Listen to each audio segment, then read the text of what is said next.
서사문학.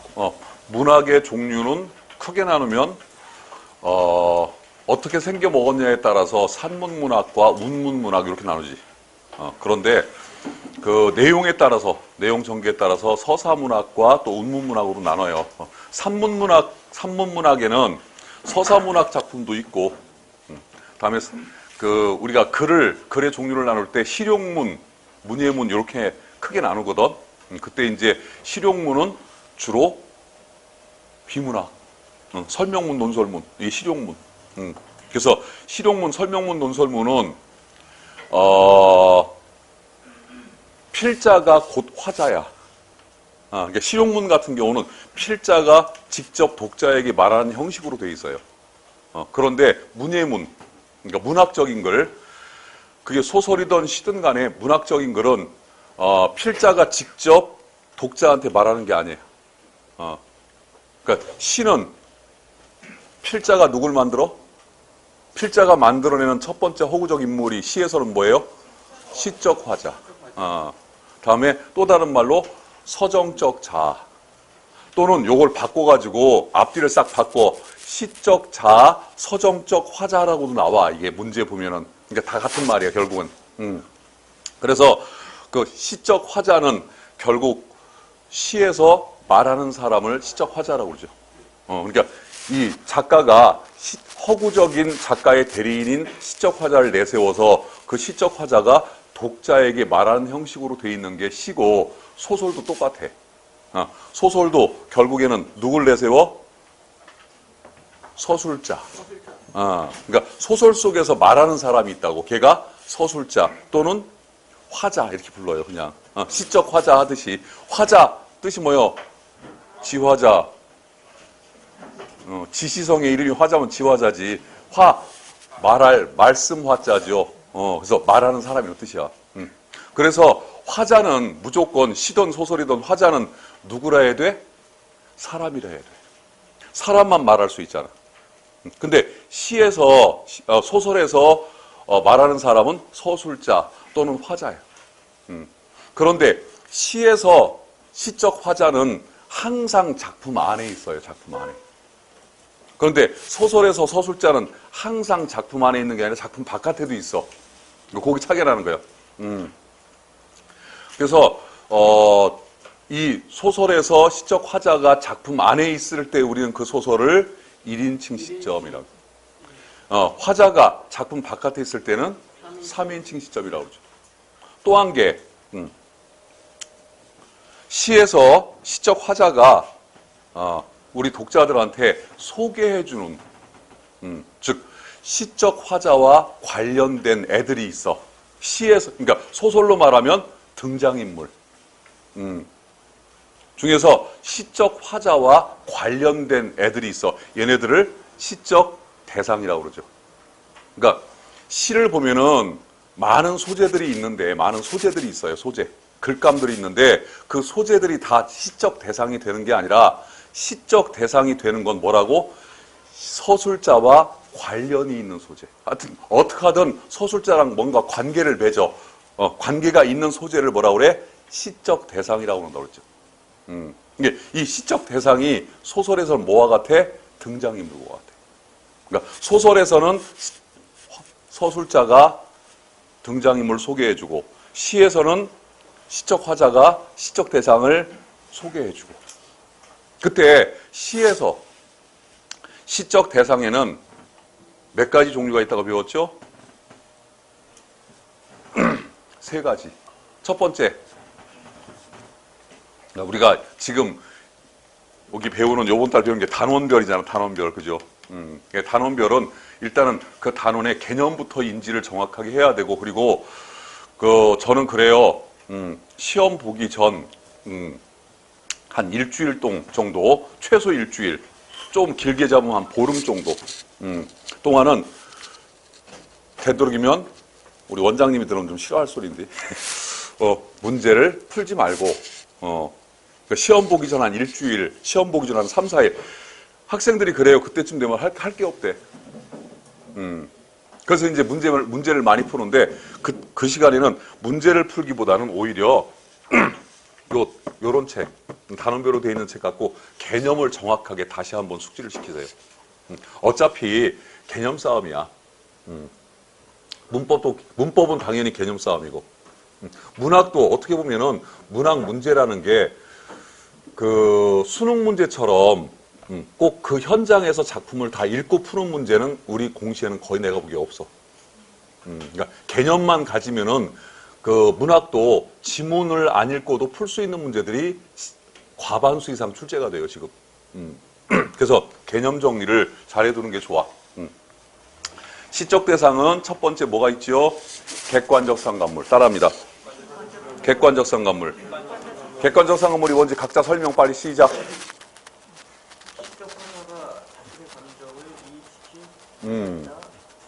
선생해도 될 것 같아, 우리 연준이 이제.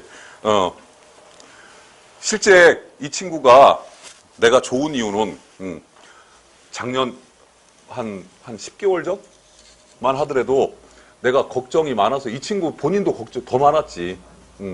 근데 지금 엄청나게 좋아졌어요. 그러니까 반복하고 하면 돼, 이렇게. 객관적 상관물은 시적 화자의 감정이 이입된 감정이입 또는 다른 말로 정서 투영이란 말도 쓰죠. 정서가 투영된 이런 단어들이 이제 머릿속에 박혀 있어야 돼. 그래서 시험 문제에 이런 단어들이 나와요. 감정이입이란 단어보다는 정서 투영이란 단어가 훨씬 더 시험 문제 잘 나와. 왜 그러냐면 감정이입이란 단어는 너무 많이 써먹고 너무 많이 알려져 있거든. 그리고 꼭 시적 화자의 감정만 투영된 것이 객관적 상관물이다. 아니, 그건 시적 화자의 객관적 상관물이야. 시적 대상의 객관적 상관물도 있어. 시적 대상의 객관적 상관물.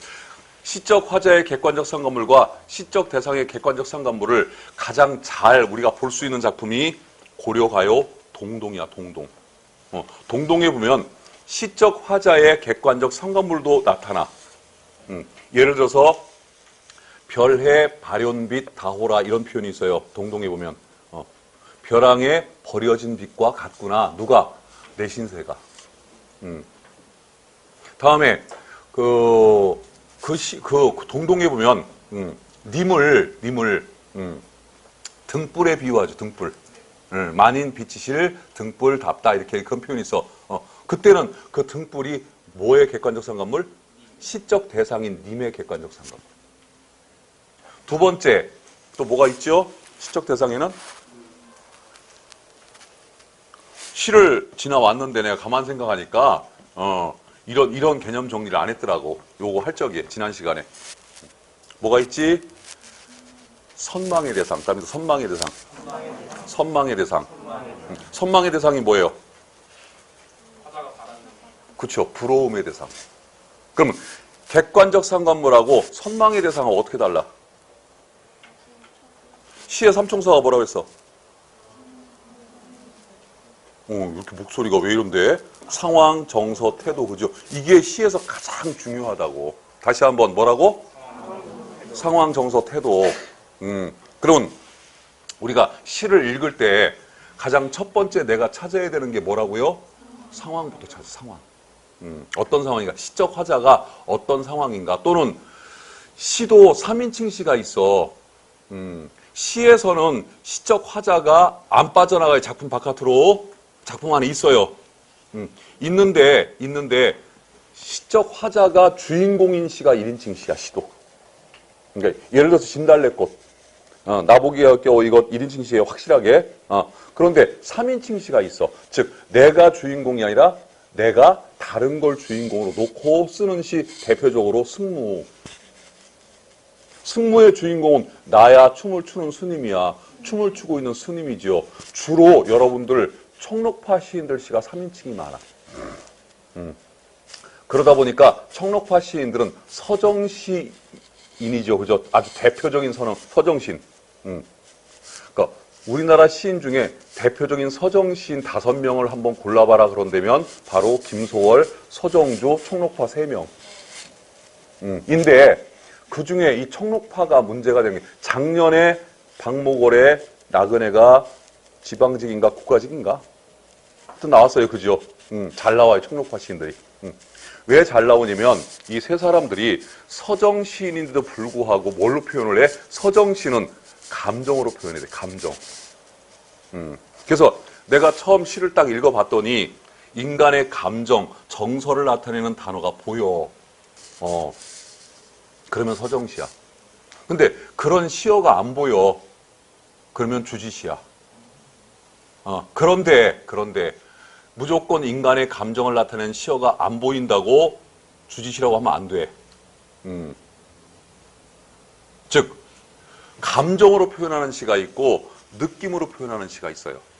그때 느낌으로 표현하는 느낌을 뭐라고 한다고 그랬어? 느낌 하면 생각나야 되는 단어 이미지 또 심상 또 먼저 앞에 생각나야 되는 말 느낌 그러면 감각부터 생각이 나야지. 왜? 감각을 통해서 느낌이 온다고 그랬죠. 감각을 통해서. 그 다음에 감각을 통해서 어떤 느낌이 전달돼서 우리 머릿속에 이러면 아프다. 하잖아. 그지? 자, 도망가잖아. 지금. 그죠? 이 머릿속에 입력이 된다고. 그 입력이 된 모습이 있을 거 아니야. 구체적인 모습. 그죠? 그 구체적인 모습을 뭐라고 그래? 심상. 한자가 마음 심자, 형상 상자야. 마음에 만들어져 있는, 마음에 그려진 형상. 지금도 이렇게 손을 대면 안 피하네. 형상이 남는다고. 그러니까 아픈 형상. 그게 바로 뭐야? 오감각에 의해서 생긴 형상이에요. 그러니까 시각만 형상이 아니야. 청각도 형상이. 여러분들 베토벤의 운명교향곡 웅얼거려봐. 시작.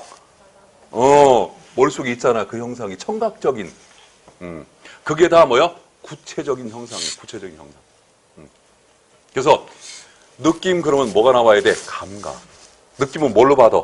감각으로 받죠. 그 느낌은 바깥에서 안으로 들어오는 거야? 안에서 바깥으로 나가는 거야? 인푸트. 바깥에서 안으로 들어오는 거죠. 그래서 이제 우리 머릿속에 심상이라는 게 생기는 거야. 그 심상이라는 게 꽤 오랫동안 기억이 돼요. 여러분들 예를 들어서 레몬의 신맛. 그 신맛도 결국 뭐야? 심상. 무슨 이미지? 미각적 이미지. 그래서 느낌 그럼 뭐부터 생각나야 돼? 감각, 오감각. 감각에 의해서 느낌이 만들어지는 거예요. 그래서 그것이 머릿속에 저장이 돼. 그 저장된 걸 뭐라고 그래? 심상이다. 그걸 영어로 뭐라고 그래? 이미지라고 한다고. 그리고 이미지는 구체적이야, 추상적이야? 구체적이야. 그래서 이미지는 구체어에서만 나타나. 구체어에서만. 그러니까 추상어에선 이미지가 선생님, 추상어도요, 이미지가 있다는데요? 있어요. 근데 이거는요, 여러분들 공시에서 다루는 게 아니야. 그런 이미지를 관념적 이미지라고 그래. 관념적 이미지. 근데 안 따라해도 돼. 그건 다루는 게 아니야. 우리 공시에서. 다루지도 않는 걸 못하러 배워요. 그건 문학을 전공하는 사람들만 그거는 이제 생각을 하는 건데, 우리 공시에서는 감각적 이미지만 이미지라고 생각을 하고, 관념적 이미지는 이미지라고 안 쳐요. 공시에서는 그래요, 지금. 그러니까 고등학교 과정에서는. 자, 다음에, 뭐 얘기하다가 지금, 그때 이제 객관적 상관물과 다음에 선망의 대상은 뭐가 달라? 그래서 상황이 달라, 상황이. 그러니까 시든 소설이든 여튼 간에 처음에 우리가 읽을 적에 뭐부터 파악해야 돼? 상황부터 파악해야 돼. 상황을 잘 파악해야 출세한다고. 그죠? 분위기 파악 못하면 출세 못해. 그러면 상황을 파악한 다음에 그 다음에 정서는 본인이 생각하라고요. 본인이. 시에서 찾으려고 하지 말고 항상 시나 소설에 나타나는 정서는 인간의 가장 보편적인 상식적인 인간의 가장 보편적인 감정을 다루기 때문에 예를 들어서 사랑하는 사람이 죽거나 떠나거나 병들거나 그러면 당연히 슬퍼야죠. 그죠? 일단은. 그러니까 정서는 본인이 빨리 판단하시면 돼. 상황만 보면 이런 상황이라면 평범한 인간이라면 이런 감정을 가져야 되겠구나. 또 나도 본인도 상식적인 인간이 아니야. 내가 이런 상황이라면 어떨까? 생각을 해봐. 그거 생각하는데 무슨 시간이 뭐 오래 걸려요? 아니잖아. 그죠? 그런 다음에 태도라고 하는 거는 어디에 있어? 시에? 주로 다 뒤쪽에 있어. 뒤쪽에. 물론 시중에 특이하게도 진달래꽃 같은 시는 1년에 아예 상황, 정서, 태도가 다 나와버려. 이미 게임이 다 끝나, 그거는. 근데 대체적으로 태도는 어디에 있다고? 뒤에 있다고. 그 대표적으로 이제 우리가 예를 들은 작품이 바로 향가 제망매가지요. 제망매가 맨 마지막에 보면 미타 차례서 맛보올라 도닦아 기다리고다 이런 표현이 있죠. 여기서 이제 누이를 잃은 슬픔, 누이에 대한 그리움을 뭘로 이기고자 하는 종교로. 그래서 종교적 승화, 종교적인 무슨 극복 이런 단어가 나오는 거예요. 그래서 시의 주제는 상황, 정서, 태도에 해당하는 단어 3개만 뽑아버리면 주제 여러분들 충분히 작성할 수 있다고 그랬죠. 그러면 28번에 보면은 쫓아오던 햇빛인데 지금 교회당 꼭대기 십자가에 걸리었습니다. 그럼 이 상황부터 한번 머릿속에 그려보라고. 지금 이 시도 1년에 정서가 먼저 나타나요? 이미지가 먼저 나타나요? 이미지가 먼저 나타나요. 그럼 머릿속에서 그려보세요. 대체적으로 시인들이 주로 많이 쓰는 이미지는 시각적 이미지야. 그래서 아까 얘기했던 청록파 시인들이 서정 시인데도 불구하고 뭘 써? 이미지로 정서를 표현해요. 그러다 보니까 이미지로 표현하다 보니까 이 이미지로 표현하는 시들이 대부분 몇 인칭 시가 많어? 3인칭 시들이 많아요. 뭘 그려내야 되거든. 뭘 보여주고 뭘 들려주고 뭘 느끼게 해줘야 되거든. 그러니까 이미지 시들이 3인칭 시가 많아요. 하지만 소설하고 차이점은 시에서는 시적 화자가 시 안에 있어 항상 3인칭 시래도. 그래서 지난번 시간에 그 거리에 관한 얘기할 때 우호적, 비판적, 3인칭, 1인칭 요거 얘기했었잖아 시에서 그죠? 그다음에 소설 같은 경우는 서술자가 작품 안에 있냐 바깥에 있냐에 따라서 이제 그래서 시는 그렇게 소설처럼 시점을 아주 세분화하진 않아요. 그냥 시는 1인칭 시, 다음에 3인칭 시 이렇게 나눠놓고 3인칭 시 중에는 시적 화자가 시적 대상인 주인공을 바라볼 때 우호적으로 바라보냐 비판적으로 바라보냐 이거에 따라서 이제 거리감이 나타나게 되죠. 우호적으로 바라보면 거리감이 가깝고 비판적으로 바라보면 거리감이 멀고 그래서 승모 같은 시는 거리감이 좀 가깝게 나타나는 시고 그에 비해서 우리가 잘 알고 있는 사설시조 두터비 파리를 물고 두어미 치달아 앉아 하는 사설시조 있죠. 그거는 두터비가 비판의 대상, 풍자의 대상이니까 좀 멀게 느껴지죠. 자, 아무튼 간에 서사문학 그러면 서사문학에 속하는 글들이 어떤 글들이에요? 대표적인 게 소설이 있죠. 소설. 다음에 또 뭐가 있을까? 예, 극본. 극본에는 희곡과 시나리오가 있죠. 그때 희곡과 시나리오를 오늘 참 그 봉준호 감독의 기생충 그 아카데미상 발표가 오전 10시에 있다고 하지요. 좀 이따 전반기 수업 끝나면 나오겠네, 결과가. 6개인가 4개 노미네이트 돼 있다고. 아무튼 간에 뭐 즐거운 일이죠. 희곡과 시나리오를 구분하는 방법은 시나리오에는 뭐가 있다? 요런 번호가 있어요, 요런 번호. 이거를 신남바라고 그래요, 신남바. 그거 이외에 희곡과 시나리오는 다른 게 하나도 없어요. 또 소설 문제를 주면 잘 읽던 학생들이 희곡이나 시나리오, 극본을 주면 잘 못 읽는, 버벅거리는 그런 학생들이 있는데 그거는 왜 그러냐면 이거는 소설이야, 이거는 희곡이야, 이거는 시나리오야 이렇게 구분짓고 읽기 때문에 그래. 구분짓지 말고 희곡이나 시나리오가 나오면 문제는 똑같아요. 같은 서사문학이기 때문에. 이 희곡과 시나리오는 어떻게 쓴 소설이다? 소설을 100% 보여주기로 쓴 거다. 보여주기. 소설의 서술 방식에서 두 가지가 있죠. 말하기 방법과 다음에 보여주기 방법. 말하기 방법은 어떻게 써? 주로 서술체로 돼 있어. 다음에 서술체로 돼 있지만 아까 시에서도 이미지 얘기했었는데 서술체로 돼 있지만 묘사, 장면을 묘사한다든지 풍경을 묘사한다든지 이런 것들은 묘사는 그려내는 거죠. 그러니까 묘사는 작가가 글로 그림을 그리는 게 묘사야. 그럼 그림을 그려주는 거는 독자들은 귀로 들어야 돼, 눈으로 봐야 돼? 눈으로 봐야지요. 그러니까 서술체이지만 묘사가 돼 있는 부분은 뭐다? 말하기가 아니라 보여주기다. 그래서 서술체로 돼 있다고 무조건 이건 말하기를 생각하면 안 돼. 읽어봐야 돼요. 그런데 대화체로 돼 있어. 그럼 100% 보여주기. 안 따져도 돼, 그거는. 그렇게 구분하시면 되고. 그래서 이 극본, 희곡이나 시나리오는 소설을 100% 뭘로 써는 거다? 보여주기. 그래서 얘네들은 100% 시점이 3인칭 관찰자 시점이에요. 그러니까 예를 들어서 3인칭 관찰자 시점은 100% 뭐로 돼 있다? 보여주기로 돼 있는 거야. 보여주기로.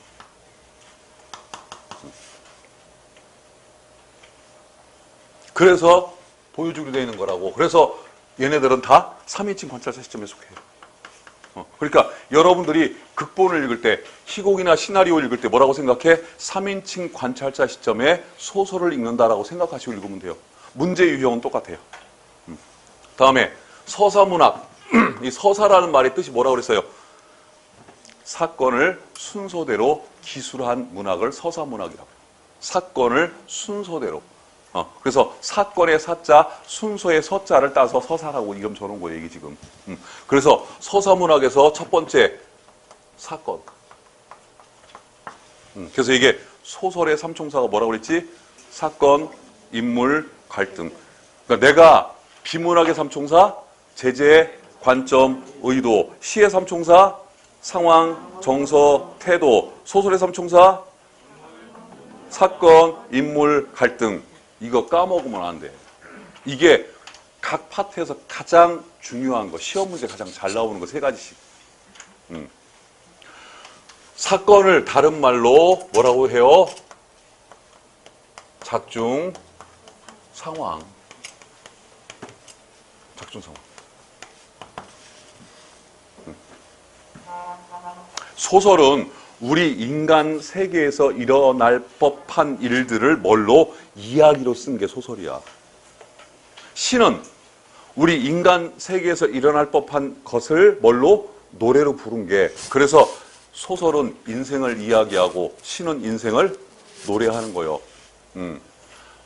그때 이 소설 속에는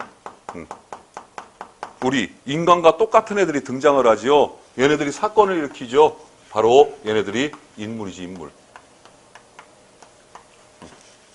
그때 소설 속에 나오는 모든 상황들은 하나하나가 다 사건, 이벤트요.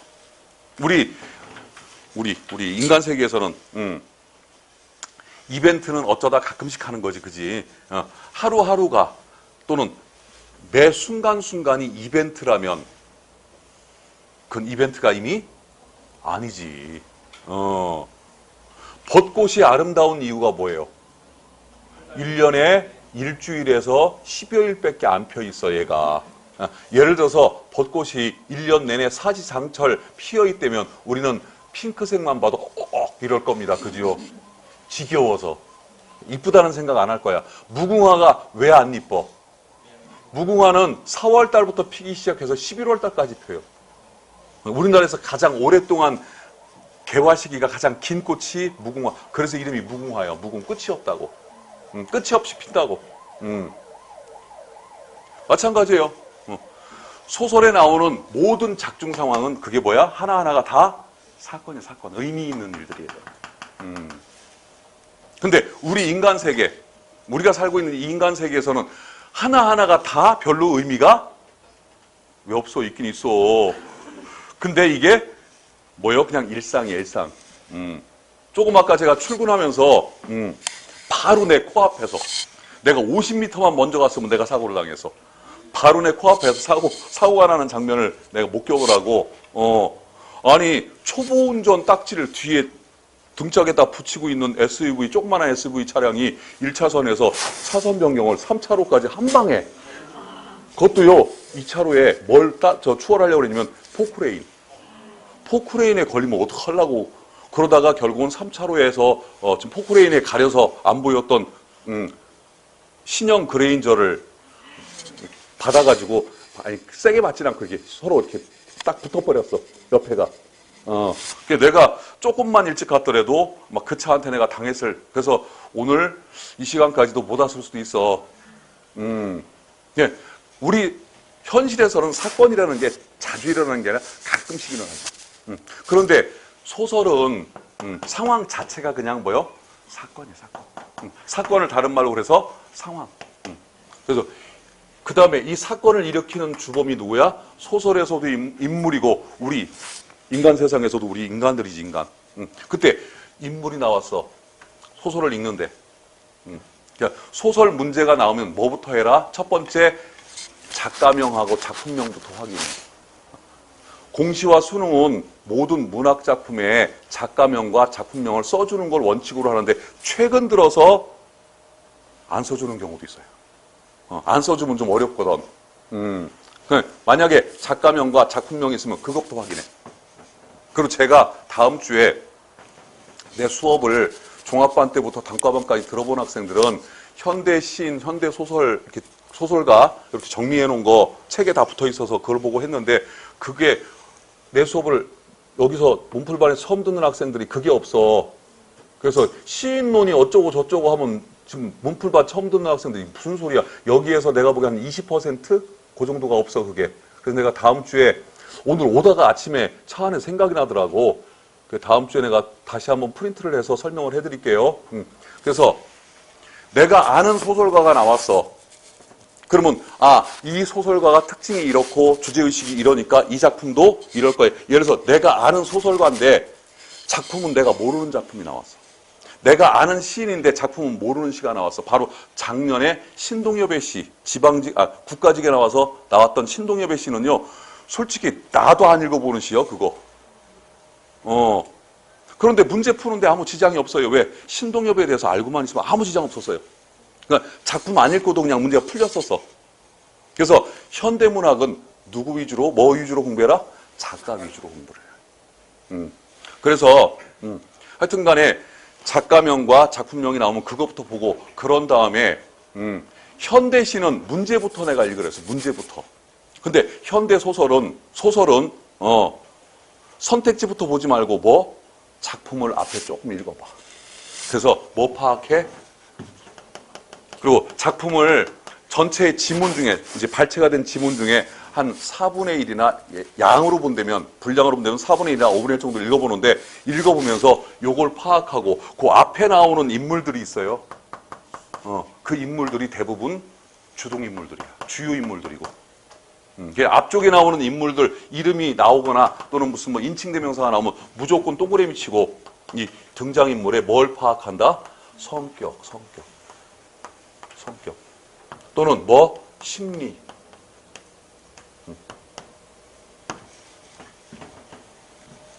소설 문제에서 가장 잘 나오는 문제이면서 소설 문제에서 가장 어려운 문제가 등장인물의 성격, 심리 파악하는 문제야. 시에서 가장 잘 나오면서도 가장 어려운 문제가 함축적 의미를 묻는 문제예요, 실은. 그거 똑같은 거예요, 이것도, 결국. 그때 주로 등장인물의 성격이나 심리를 묻는 문제들은 대부분 매딘칭 시점 에서 많이 출제를 해요. 주로. 그래서 요런 희곡이나 시나리오에서 이 문제가 잘 나와요. 그러니까 극본이든 소설이든 문제 유형은 똑같아. 그러니까 극본을 봐도 극본이라고 생각하지 말라고 그냥 소설이라고 생각하시면 마음이 편해져. 다음에 이 성격이나 심리가 서로 다른 인물들이 뭐를 해서 사건이 일어난다고? 갈등을 해서 갈등. 그래서 주요 갈등 양상, 우리가 갈등 양상이라고 그러는데 양상이란 말의 뜻이 뭐예요? 아직도 그 뜻을 모르는 학생들이 있더라고.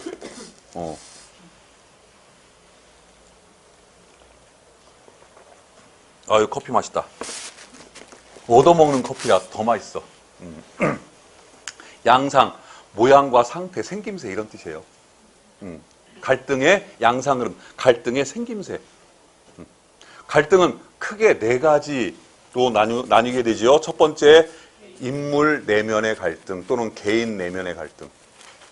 두 번째, 인물과 인물의 갈등. 이때 인물 내면의 갈등은 갈등의 상대가 자기 자신이고, 그래서 인물 내면의 갈등을 그리는 소설은 주로 1인칭 주인공 시점이 많고, 다음에 심리주의 소설이 많고, 심리주의 소설은 뭐야? 인물의, 즉 등장인물의 내면을 그려내는 소설이 다 심리주의 소설. 어려운 거 아니에요.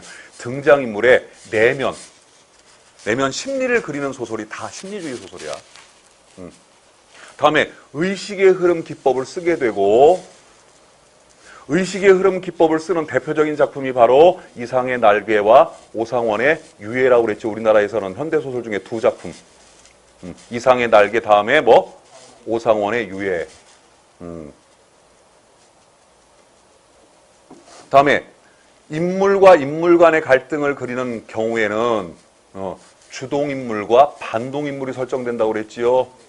그리고 인물과 인물 간의 갈등이 가장 많은 고대소설, 현대소설 다 합쳐서 놓고 보면 가장 많은 갈등 유형이 인물과 인물, 주인공과 반동인물.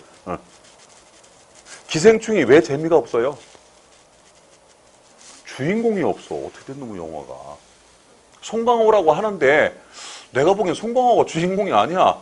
그것도 반동인물이 없어. 또 선과 악의 구분이 또 어떤 놈이 나쁜 놈이야 이거 지금. 그런데 영화나 소설이 재미있으려면 어떻게 돼요? 주인공이 있어야 돼. 송중기. 반동인물이 있어야 돼. 송강호. 같은 송씨네.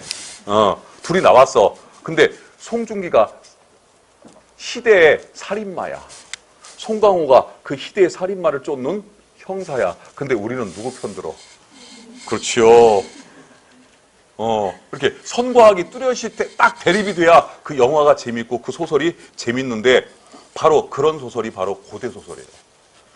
춘향이가 있으니까 누가 있어? 변학도가 있어. 흥부가 있으니까 누가 있어? 놀부가 있어. 이렇게. 근데 현대 소설에 와서는 이것이 조금 어떻게 돼? 희석이 되죠.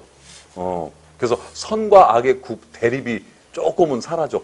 어느 쪽이 선인지 어느 쪽이 악인지 이게 그 대표적인 게 바로 지금 아카데미상 수상을 앞두고 있는 바로 기생충이라는 영화예요. 그래서 세계인들이 미국 사람들조차도 이 기생충이라는 영화가 참 좋구나. 근데 우리가 보기엔 뭐 별로 그렇게 재밌진 않아, 그죠? 자, 다음에 인물과 사회 구조 또는 사회 체제 간의 갈등. 사회 구조, 사회 체제. 현재 우리가 배우고 있는 현대 소설은 대부분 다 이런 갈등을 다룬다고 했죠. 그때 이런 갈등을 다루는 그 소설이 바로 문예사조로 본다면 우리나라에서는 이게 사실주의 소설이라고 그랬죠. 리얼리즘. 사실주의는 우리 사회의 모습을 있는 그대로 그려낸다. 우리나라에 사실주의가 들어온 거는 1920년대에 들어왔는데 1920년대부터 지금까지 거의 우리나라의 근현대사는 거의 흑역사였어. 민중계층에서 본다면, 그죠? 서민들, 백성들 입장에서 본다면 거의 흑역사였어. 그러니까 일제시대라고 하는 암흑기, 그런 민족적인 모순이 있었고 그 이후에 분단이라고 하는 민족적인 모순도 있고 북한은 그렇다 치더라도 남한에서도 결국은 북한에 못지않는 그런 독재 정치가 있었고 등등. 그러니까 이런 모습들을 있는 그대로 그려내는 소설이 사실주의고 판단은 누구한테 맡긴다고? 독자한테 맡긴다고. 그러면은 바로 조금 아까 얘기했던 영화 기생충도 결국은 사실주의 영화예요. 우리 한국 사회 또는 우리 현대 자본주의에서 나타나고 있는 빈부의 격차, 빈부의 모습을 그려내고 있잖아, 지금. 판단은 독자들한테, 관객들한테 맡기는 거예요. 그러니까 감독이 판단을 하면 선과 악이 딱 구분이 돼버려요. 근데 그거를 독자한테 맡겨주니까 감독은 선과 악을 구분을 안 줘. 어느 쪽이든 관객들이 한번 판단해봐라. 이게 사실주의예요, 어떻게 보면. 대표적인 영화가 또 있죠. 도가니. 그 소설이잖아, 그죠? 그러니까 그것도 실제 있었던 일이잖아요. 그런 우리나라의 사실주의 문학은 소설에서는, 그래서 우리나라는 이 사실주의 문학이 고발 문학의 형태로 나타나. 이 사실주의가 시로 본다면은 쉽게 말하면 저항시야, 이게 저항시. 일제시대 때 일제 모순에 저항했던 시가 민족 저항시죠. 일제시대 이후에 독재에 저항했던 시가 민족 저항시죠. 결국 그거를 고발한 소설이 바로 사실주의 소설이죠. 그러니까 대부분 현대 소설은 우리나라는 그러니까 우리가 현재 공시를 위해서 읽고 있는 10편 소설 가운데 현대 소설 8편이 사실주의. 우리나라 사실주의 소설의 가장 첫 번째 작품이 바로 홍길동전. 그렇죠? 그래서 갈등을 다루는 소설 중에는 인물과 사회 구조, 체제 간의 갈등을 다루는 작품이 많이 나옵니다. 다음에 요 갈등에서 또 주의해야 될 게 특이한 작가 하나 있죠. 김정한. 따라해, 김정한. 네, 김정한 그러면 사하촌 또는 모래톱 이야기 이런 작품을 썼던 작가인데 이 양반은 무슨 갈등? 계층과 계층 간의 갈등. 그러니까 인물과 사회 구조 체제와의 갈등 그 안에 있어. 계층과 계층 간의 갈등도 결국은 뭐예요? 있는 자와 없는 자 간의 갈등이지 결국은. 그러면 있는 자와 없는 자 간의 갈등 바로 기생충 영화 이거요. 결국에는. 그러니까 이 갈등은요. 1000년 전에도 있었고요. 지금도 있어요. 3000년 전에도 기성세대와 신세대의 갈등이 있었어요. 지금도 있고. 그러니까 어느 시대에 가든 간에 이 계층 간의 갈등은 있을 거야. 근데 문제는 이 계층 간의 갈등이 얼마만큼 심화되었냐가 문제지. 지금 현재 우리 한국 사회는요. 내가 보기에 계층 간의 갈등이 다른 시대 때보다도 월등히 강한 심화된 그런 갈등 양상을 빚고 있고 그것을 잘 나타내는 용어가 바로 흑수저, 금수저란 말이야. 우리는 여기 있는 나와 여러분들은 무슨 수저? 흑수저. 나는 감히 내가 흑수저라고 자신합니다. 그거를 근거를 좀 대봐. 네가 흑수저라는 근거 좀 대봐 나한테. 그러면 내가 딱 한마디예요. 나는 배고파서 밥 먹으려고 군대 갔어. 자진 입대했어. 군대에서 하루 세끼 밥 준다고 그래서 나 그 밥 좀 먹으려고 군대 가가지고 밥 참 잘 먹고 3년 동안 나는 그래서 군대에서 고생해 본 적이 없어요. 왜? 하루 세끼 밥을 먹었으니까 거기서. 그럼 흑수저지 그지. 더 이상 얼마나 더 흑수저라 해야 돼 내가. 여러분들도 따지고 보면 여러분들 세대에서는 내가 보기에 공시 준비하시는 분들은 대부분이 그죠? 금수저 같으면 누가 그 구급공무원 되려고 하겠어, 그죠? 그냥 금수저로 살지. 다 그래, 다. 자, 다음에 마지막 갈등이 인물과 운명 간의 갈등. 인물과 운명 간의 갈등을 다루는 가장 대표적인 소설? 예, 김동리의 영마. 다음에 김동인의 배따라기. 뭐 이런 작품들이 있죠. 근데 누가 이겨? 운명이 이겨, 운명이. 다음에 이제 이렇게 소설은 사건, 인물, 갈등 요 세 가지. 그러니까 소설을 읽을 때 특히 현대 소설은 종류가 이 세 가지예요, 세 가지. 현대 소설을 읽을 때는 여러분들이 앞에 조금 몇 줄 읽을 적에 이 작품이 사건을 중심으로 가는 작품인지, 인물을 중심으로 가는 작품인지, 다음에 갈등을 중심으로 가는 작품인지 앞에 한 서너 줄만 읽어보면 표가 나요, 이게. 그러면 사건을 중심으로 가는 작품은 뭐 묻는 문제가 많이 나와? 작중 상황을 추리하라는 작중 상황과 관련된 문제가 많이 나와. 다음에 인물을 중심으로 가는 작품들은 뭐 묻는 문제가 많이 나와? 등장인물의 성격 묻는 문제, 심리 묻는 문제가 잘 나오게 돼 있어.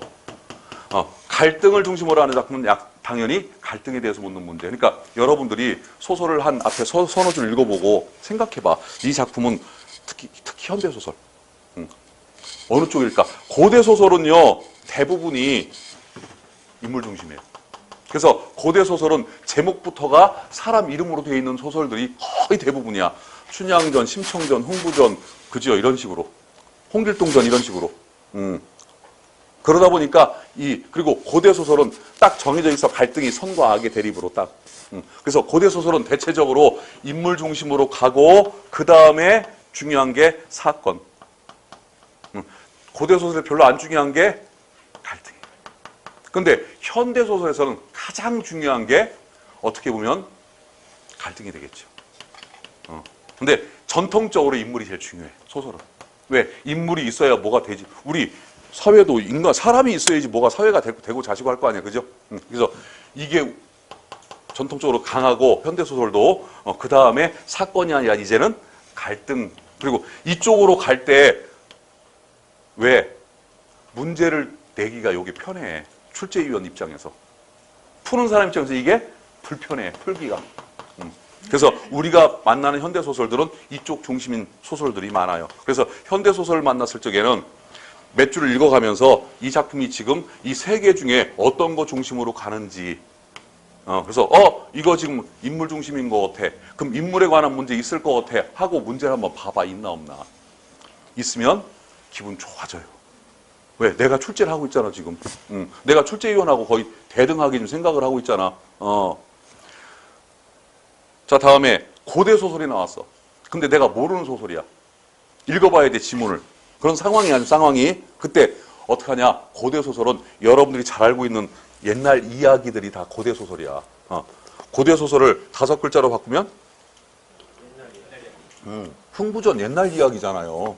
심청전도 옛날 이야기고. 그러면 내가 지금 읽고 있는 이 소설이 내가 알고 있는 옛날 이야기 중에 어떤 옛날 얘기하고 스토리 구조가 비슷한가? 내가 지금 읽고 있는 이 소설에서 등장인물이 나오는데 이 등장인물이 춘향이 같은 사람인지 흥부 같은 사람인지 심청이 같은 사람인지 홍길동 같은 사람인지에 따라서 고대 소설의 종류는 갈려. 그렇게 생각하시면 돼요. 그러니까 고대 소설은 내가 알고 있는 이야기에다 대입을 자꾸 시켜봐. 그럼 거의 스토리가 평이하기 때문에 구조 자체가 고대 소설은 평이하게 가기 때문에 그래도 충분히 분석을 할 수가 있습니다. 요 세 가지 하고 다음에 소설에서 따져야 되는 게 뭐예요? 말하기 보여주기. 또 한 가지. 아까 설명했죠. 시점. 그러니까 결국 소설에서 나올 수 있는 문제는 사건, 인물 갈등하고 다음에 시점하고 말하기 보여주기 이것밖에 없어. 그리고 또 나오는 문제? 어휘 문제. 그러니까 토속어를 많이 쓰거나 이런 현대소설, 김유종 소설이나 이런 소설에서, 이효석 소설 이런 소설에서 우리가 지금 현재는 많이 쓰지 않고 있는 토속어, 사투리, 우리 고유어 이런 거에 뜻을 묻는 문제들이 많이 나오니까 소설을 읽다가 혹시 모르는 단어가 나오면 꼭 뜻을 찾아라. 자, 다음에 이제 책 봅시다. 67쪽. 자, 29번. 다음 작품의 결말 제시 방식. 결말 제시 방식은 두 가지밖에 없어요. 하나는 열린 결말, 하나는 닫힌 결말이라고 하죠. 열린 결말은 뒤에 뭔가 있을 것 같아. 2가 나올 것 같아. 시즌 2. 예를 들어서 가장 대표적인 소설이 박지원의 허생전. 뭐가 어떻게 됐는지를 몰라. 그냥 허생이 도망가고 말았어. 그때 뒤에 허생이 살았는지 죽었는지 어디로 갔는지 나중에 또 어디선가 다시 또 허생이 나타나서 무슨 일을 저지를 것 같은 그런 허생전 2가 나올 것 같은 그런 느낌이 와. 이게 열린 결말. 닫힌 결말은 완전히 결말을 짓고 끝내주는 거. 그러니까 열린 결말의 장점은 독자들의 상상력을 좀 자극할 수 있다는 거죠. 대체적으로 현대소설들이 열린 결말을 많이 써요. 물론 우리가 보고 있는, 우리가 주로 시험에서 풀고 있는 현대소설들은 1930년대서부터 1970년대 사이에 창작된 그런 소설들을 현재 우리 공시에서 다루고 있는데 그 이후에 1980년대 이후에 그 창작이 됐던 현대소설은 많은 숫자가 열린 결말을 많이 쓰는데 우리가 지금 공부하고 있는 현대소설들은 시대상 열린 결말보다는 닫힌 결말이 많긴 많아. 근데 고대 소설에 비해서는 현대소설이 열린 결말이 훨씬 더 많은 편이죠. 계속해서 지금 얘기합니다만 봉준호의 기생충이라는 영화도 열린 결말이야, 결국에는. 자, 결말 제시 방식 그려놓고 작가명과 작품명이 안 나오고 있지요. 그리고 지문이 그렇게 길지 않지요, 이거는. 그죠? 그러니까 소설을 풀 적에는 지문의 길이에 따라서 내가 뭘 먼저 읽을 건지가 좀 결정이 좀 달라져. 지문이 요 정도 지문으로 나온다면 굳이 선택지부터 읽을 필요가 없어요, 내가 보기에는. 어차피 결말에 관한 얘기니까. 자, 무슨 불길한 징조인지 새벽마다 당산 등에서 여우가 우러대고. 자, 여기서 중요한 단어 불길한 징조. 이렇게 소설이든 시든 비문학이든 중요한 단어를 찾을 줄 아는 게 실력이야. 국어는 무조건. 다음에 외상술도 먹을 곳이 없어진 농민들은 저녁마다 야학당이 터지게 모여들었다까지는 일단은 말하기 소설 방식으로 가고 있지요. 그죠? 그리고 등장인물들이 나오기 시작을 했지요. 누구예요? 농민들은. 농민에 관한 거. 그럼 농민이라는 단어가 보인다는 얘기는, 우리나라 문학에서 농민이라는 단어가 보인다는 얘기는 대체적으로 농민의 어떤 억압받는, 착취당하는 뭐 이런 거 다룰 가능성이 굉장히 높죠. 다음에 그리하여 하루아침 깨어진 징소리와 함께 성동리 농민들은, 실제 깨어진 징소리도 소설이지만 이것도 공감각적인 표현이네. 가만히 보니까. 이게 소설을 가지고 요런 데다 밑줄 딱 쳐놓고 표현 방법 물어보면 학생들이 소설에서는 공감각적인 표현이 나오리라고 생각을 못해. 그리고 못 풀어. 공감각적 표현은 시에서만 하는 걸로 착각을 한다고. 아니에요. 모든 표현법은 소설에서도 가능하고 시에서도 가능해요. 이게 역설법, 반어법도 소설에서 충분히 가능하다고 지금. 자, 봅시다. 깨어진 징소리, 원관념은 징소리 청각. 그죠? 보조관념은 깨어진 시각이죠, 시각. 청각의 시각화. 성동리 농민들을 일제히 야학당들로 모였다. 그들의 손에는, 예, 성동리 농민들이 그들이죠. 그들의 손에는 여름 못한 빈 집단이며, 여름. 이거 고어예요, 고어. 결실, 열매 이런 뜻이야, 여름이. 그래서 여름 못한 빈 집단이라는 것은 열매가 달려져 있지 않은, 결실이 안 된, 쭉정이뿐인 빈 집단 이런 뜻이죠. 콩대, 메밀대가 잡혀 있었다. 이런 거로 봐서 지금 이 동네 농민, 이 동네 농사는 망쳤다는 거야. 그러니까 쉽게 말하면 이삭이 제대로 열리질 않고 쭉정이만 생겼다는 얘기죠. 그러니까 그러면 그럴수록 농민들의 생활은 훨씬 더 힘들어지는 거죠. 이윽고 그들이 누구야? 성동리 농민들은 긴 줄을 지어가지고 차압 취소와 소장료 면제를 탄원해 보려고 묵묵히 마을을 떠났다. 여기서부터 이제 사건이 벌어지기 시작하는 거예요. 옛날 일제시대 때도 마찬가지겠지만 옛날 그 소작인이었던 농민들이 과연 농사를 짓고 자기가 농사 진 거에 몇 퍼센트를 가져갔을까? 조선시대 때 기록에 따르면요, 내가 농사를 졌어. 소출이 있어. 내가 예를 들어서 10가마니를 생산을 했어. 조선시대 때 기록에 따르면 많이 가져가던 소작인들이 2가마. 2가마를 가져가고 뭘 내야 돼, 거기서? 세금을 내야 돼. 조선시대 때는 양반들이 세금을 냈어, 안 냈어? 안 냈어요. 그러니까 결국은 농민들이 가져가는 건 1가마가 채 안 됐어. 소장인들이 가져간. 이게 말이 됩니까? 1년 내내 죽도록 고생하고 아무리 남의 땅에서 했다고 그래도 일제시대 때는 그보다 더 했어요. 실제 일제시대 때는 양반들이 세금을 냈어 안 냈어? 법적으로 내야 돼. 개화기 이후에는 양반들도 이제 세금을 내는 걸로 바뀌었으니까. 그런데 쥐주들이 세금을 내야 안 내? 안 내죠. 누가 내요 그거를. 야, 네가 내. 대신 내 땅 붙여먹으려면 네가 세금 내. 이런 조건으로 땅을 붙여먹는 거예요, 소작인이. 그러다 보니까 오히려 일제시대 때는 농민들의 부담이 훨씬 더 많았겠지. 그러니까 10분의 1을 가져가기가 쉽지가 않았어. 그러니까 해마다 늘 빚을 지고 살아요. 아낙네들은 전장이나 보내는 듯이 돌담 너머로 고개를 내가지고 남정들을 보냈다. 전장이나 보내. 뭔가 긴장감이 돌죠. 뭔가 큰 부딪힘이 있을 것 같으죠. 만약 보강사에서 들어주지 않는다면 보강사, 지금 이 농민들이 어디를 향해서 가는 거, 누구 향해서 간 거예요? 지금까지 보니까 지주를 향해서 간 건데 그 지주가 누구야?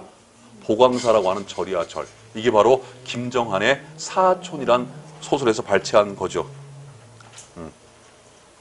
김정한 선생이 이 소설을 썼다가 발표했다가 한 몇 년 동안 바깥에를 잘 못 돌아다녔어요. 불교인들한테 테러를 당해가지고 협박도 당하고 지금 같았으면 아마 깨알같이 그 뭐라 그래 그 인터넷에 그 악플 많이 올라왔을 거예요. 하고 뒷일을 염려했다. 그러나 또쭈리, 들개, 철안이, 봉구 이제 구체적으로 농민들의 이름이 나타나기 시작하죠. 이렇게 여러 명이 나열될 때는 별 의미 없어. 그 이름들이. 한 명만 나올 때 어떤 사람 특정 인물 한 명, 두 명 이렇게 나올 때는 그 등장인물의 성격이나 심리를 파악해야 되겠지만 이렇게 여러 명이 나올 때는 단체적인 심리. 지금 농민들은 어떤 심리예요? 뭔가 안 되면 뒤집어 엎겠다는 심리야 지금 상황이. 이들 장정을 선두로 빈 집단을 든 무리들은 어느새 벌써 동네 뒤 산길을 더위 잡았다. 철없는 아이들도 행렬의 꽁무니에 붙어서 절 태우러 간다고. 철없는 아이들이 절 태우러 간다고. 이 얘기는 절을 태울 수 있겠어요? 그게 뭐요? 보강사와 한판 붙으러 간다고 이런 의미겠지, 그죠? 간다고. 그러니까 저녁 때 가는 거니까 어른들이 횃불을 다 들고 있어. 그러니까 애들 눈에는 불태우러 가는구나 이렇게 생각을 하는 거죠, 그죠? 자, 1번 봅니다. 작품의 내용을 요약하고 재현하는 방식. 재현. 앞으로 일어날 일에 대해서 충고하는 걸, 그러니까 작가가 또는 필자가 독자들에게 앞으로 일어날 일에 대해서 충고하는 것을 재현이라고 그래요. 소설에서는 흔히 쓰지 않는 방식이에요, 이거는. 주로 재현은 어디에 쓰냐? 논설문. 다음에 인물의 행동을 통하여 암시하는 방식, 인물의 행동을 통하여 암시하는 방식. 요거 아주 틀렸다고 말 못해요, 이거 지금. 그런데 실질적으로 구체적인 등장인물이 지금 없어, 이 작품은. 단체지, 지금. 전체적인 흐름이지. 다음에 3번, 상징적 묘사로 갈등 해결 안 됐어요. 갈등을 어떻게 하든 해결하든 부딪히든 어쩌든 간에 지금 그걸 하러 가고 있는 중이야, 지금. 그러면서 끝나버렸어. 서술자의 직접적인 언술 또는 진술 방식을 작가적 논평 또는 편집자적 논평이라고 그러죠. 이건 주로 고대 소설에 많이 나타나는 기법이죠. 다음에 객관적 서술로 여운을 남기는 객관적이라는 단어가 보이면 무조건 3인칭 관찰자 시점 이게 떠올라와야 돼. 결국 이 문제는 시점과 관련되어 있는 문제예요. 객관적이라는 단어가 보이면 뭐? 3인칭 관찰자 시점. 무조건.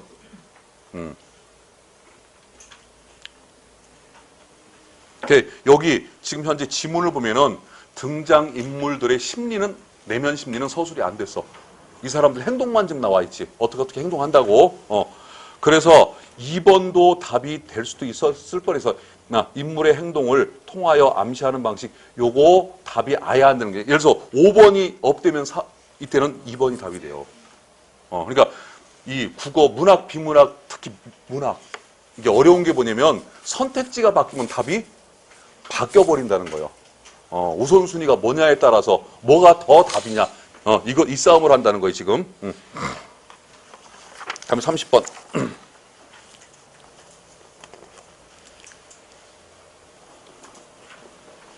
자, 30번. 인물 제시 방법. 이런 문제가 나왔고, 옳지 않은 것 해놓고, 선택지를 잠깐 살짝 보니까 선택지가 몇 글자밖에 안 돼, 그죠? 그럴 경우에는 뭐부터 보는 게 유리해? 선택지부터 보는 게 유리해, 이럴 때는. 1번, 극적 제시. 2번, 분석적 제시. 3번, 직접적 제시. 지금 현재 무슨 문제가 나왔어요? 인물 제시 방법. 문제 똑바로 봐야 돼. 키워드, 문제 키워드가 항상 있다고. 그 키워드 잘 보라고요. 인물 제시 방법. 해설적 제시. 요거 소설의 개념만 잘 알고 있는 학생이라면 그냥 막 푸는 문제예요, 이거. 자, 인물을 제시하는 방법에 따라서 말하기와 보여주기 중에서 인물을 제시한다는 측면에서 본다면 말하기는 인물 제시에서 직접적 제시라고 그랬지요. 왜? 서술자가 직접 등장인물의 성격을 서술해. 우리 독자들한테 말해줘. 얘는 어떻다라고. 근데 보여주기는 뭘로 돼 있어? 등장인물들의 대화와 행동으로 돼 있는 게 보여주기죠. 그렇기 때문에 이 보여주기는 우리 독자들은 등장인물들의 대화나 행동을 우리가 보고, 그리고 얘가 이런 상황에서, 어떤 상황에서 이 인물이 어떻게 행동을 하고 어떻게 말하니까 얘는 성격이 이런 애구나 라고 판단을 해야 돼, 보여주기는. 그러니까 성격을 제시한다는 측면에서는 말하기가 직접적 제시고 보여주기가 간접적 제시라고 그랬죠. 다음에 극적 제시, 극적, 영어로 드라마틱. 자, 서술로 돼 있어. 그냥 말하기 방식으로 돼 있는 거하고, 다음에 뭐예요? 묘사가 돼 있거나 내지는 대화체로 돼 있어. 어느 쪽이 더 드라마틱해요? 보여주기가 훨씬 드라마틱해. 그러니까 보여주기는 극적 제시라고 그래요. 그럼 답은 1번 아니면 3번이네, 그죠? 다음에 2번 분석적, 4번 해설적, 다 같은 말이에요. 누가 해설해? 서술자가 해석해. 누가 분석해? 서술자가 분석하는 거예요. 그러니까 결국에는 2번, 3번, 4번은 다 말하기 방식의 특징이야. 1번이 보여주기 방식의 특징이고. 그런데 가만히 보니까 지금 나와 있는 이게 누구의 무슨 소설인지 모르겠지만 대화체가 한 개라도 있어, 없어? 없어. 물론 읽어봐야 돼요. 조금은. 여기에 혹시라도 묘사되는 부분이 있는지 없는지. 이 작품은, 그러니까 30번 문제는 결국에는 뭐 묻는 문제? 소설의 기본 개념 묻는 문제야. 특히 작가명과 작품명이 안 나오는 문제들 있죠. 얘네들이 그런 문제가 많아. 그러니까 그런 문제가 나왔을 때는 문제가 뭐가 나왔는지를 정확하게 여러분들이 인지를 하고 선택지를 잘 봐.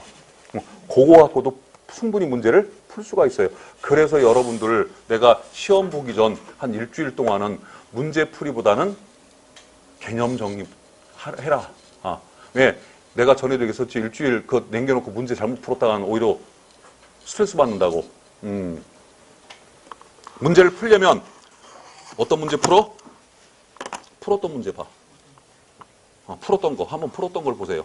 그러면서 어떻게 푼다고 그러면 우리는 답을 내려고 자꾸 생각을 하는데 그게 아니라 이런 유형의 문제가 나왔어. 그럼 이 유형은 어떤 유형인가? 유형 파악부터 하고 이런 유형이 나왔을 때는 어떻게 이렇게 푸는 거야. 라고 나한테 가르치라고.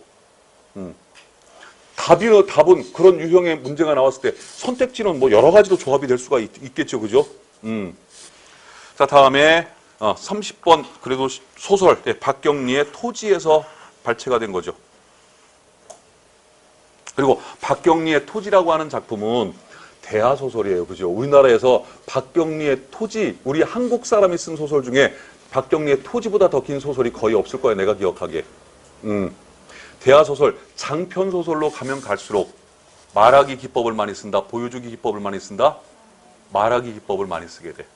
그리고 단편, 3인칭 관찰자로 가는 100% 보여주기 기법은 주로 어디서 나타난다? 단편소설에서 나타난다. 소설의 특징이에요.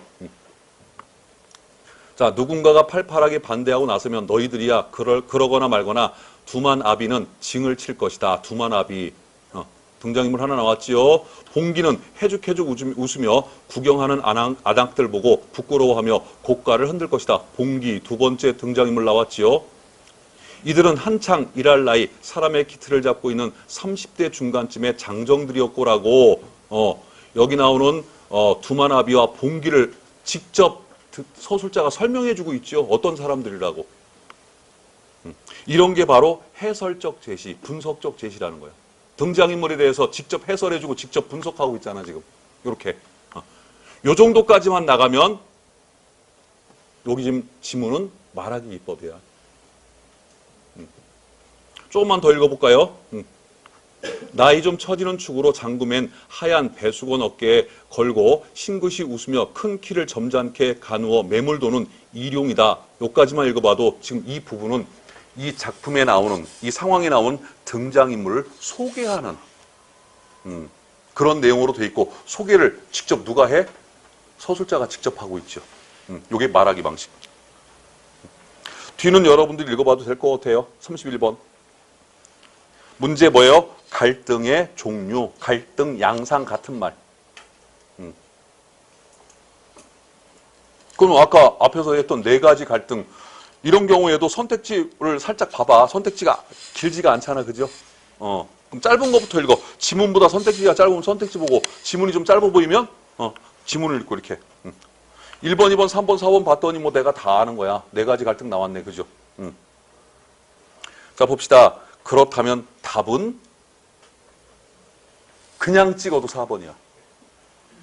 우리나라 현대소설, 내가 아까 얘기했잖아. 우리나라 현대소설, 우리 공시에 나오는 작품들이 80%가 리얼리즘, 사실주의. 사실주의 작품들은 무슨 갈등을 주로 다루고 있다? 예, 인물과 사회 구조, 체제 간의 갈등을 주로 다루고 있다. 자, 이 작품은 최만식 씨의 레디메이드 인생에서 발췌한 겁니다. 최만식의 레디메이드 인생.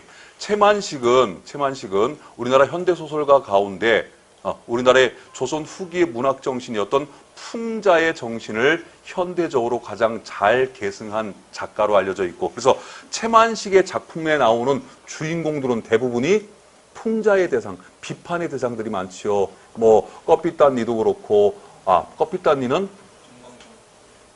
껍빛단니의 작가가 전광용. 다음에 최만식의 작품 중에 치숙.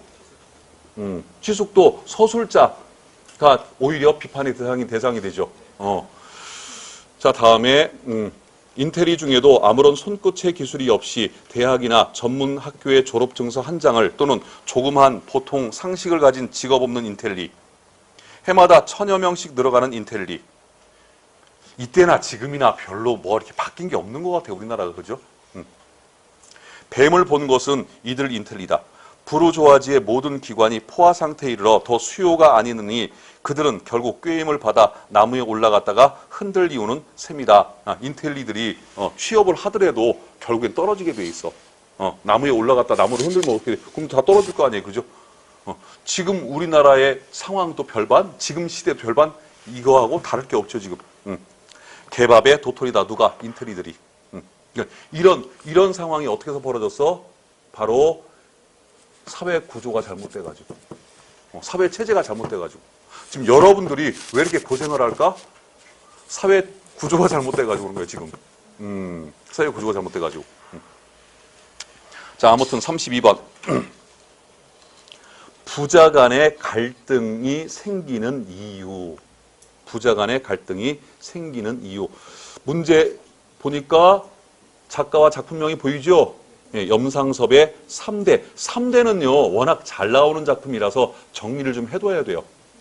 3대를 대표하는 등장인물이 할아버지 조의관, 아버지 조상훈, 다음에 손자 조덕기.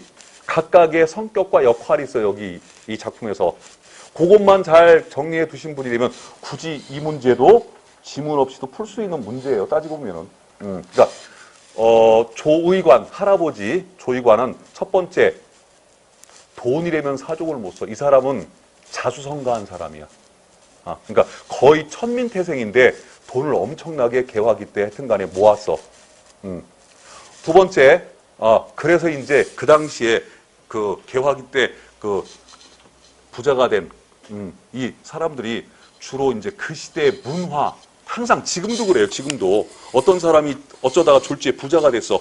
그럼 그 사람이 첫 번째 하는 게 뭐예요? 벤츠로 바꿔요. 벤츠를 사든가 하여튼간.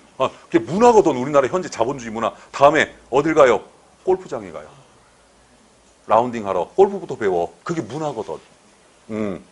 이 시대는 개화기 때 이제 성씨가 보급되기 시작을 했어. 쉽게 말하면 양반계층과 중인계층까지만 조선시대 때 성씨가 있었어요. 평민과 천민은 성씨가 없어. 심지어 천민은 주민등록에도 기록을 안 했어. 그러니까 호패를 평민계층까지만 호패를 차고 다녔어. 주민등록증 아닌가? 천민도 찼어요? 언제부터? 그랬어요? 나는 왜 그걸 거꾸로 알고 있지? 족보라고 하는 건요, 중인계층까지만. 평민계층서부터는 족보라는 게 없어. 그래가지고 개화기 때 이제 그 갑오경장 막 지나고 나서 성씨를 나눠줬어요. 이제 성씨가 없는 평민들한테.